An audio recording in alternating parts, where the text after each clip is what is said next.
ये पपौंद वाले मन का कैसे जानता है? और जेवरा नहीं डीजे योगेश भाई तुम ला देख के कहा थे वो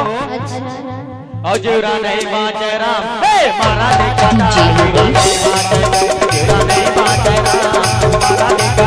जेवरा नहीं बाचे एवो जोड़ीदार कर ले करार एवो जोड़ीदार कर ले करार जेवरा नहीं बाचे अरे एवो जोड़ीदार कर ले करार एवो जोड़ीदार कर ले करार जेवरा नहीं बाचे ए जीवरा नहीं बाजे राम हे मारा देखा जीवरा नहीं बाजे जीवरा नहीं बाजे राम मारा देखा जीवरा नहीं बाजे जीवरा नहीं बाजे राम मारा देखा जीवरा नहीं बाजे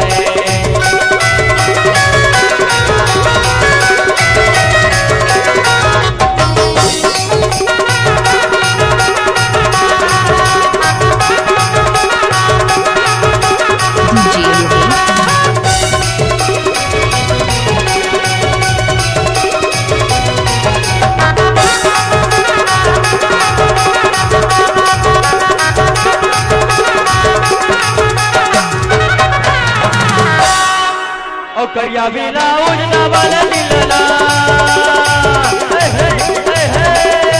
करिया बिना उड़ना वाला दिलना करिया बिना उड़ना वाला दिलना करिया बिना उड़ना वाला दिलना डीजे योगेश भाई पपौंद वाले मन का कहते जानता है और कहूँ मिले मरे होई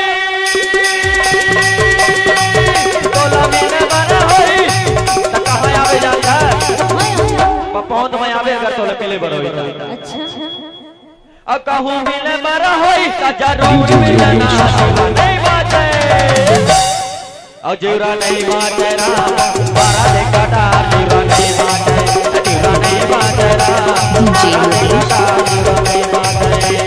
एवो जोड़ीदार कर ले करार एवो जोड़ीदार कर ले करार जीवरा नहीं बाटे देख ले कुर्सी ले उड़ जाते ना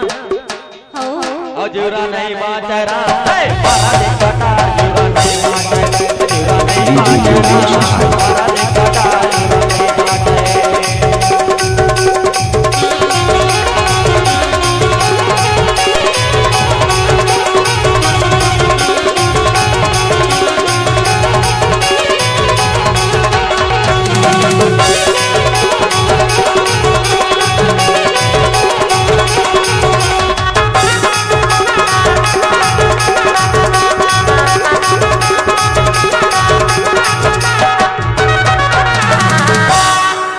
नवा सड़किया बीते लगी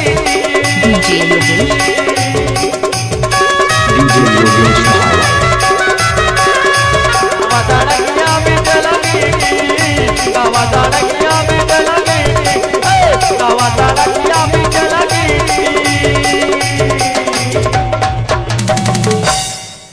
नवा सड़किया बीते लगी आवाजाही नहीं तो बने आवाजाही नहीं तो बने तब पपौंद वाले मन का जुगाड़ लगाई नहीं जानता तत भेजा बेटी जीवरा नहीं बाजे और जीवरा नहीं बाजे हे मारा देखा जीवरा नहीं बाजे जीवरा नहीं बाजे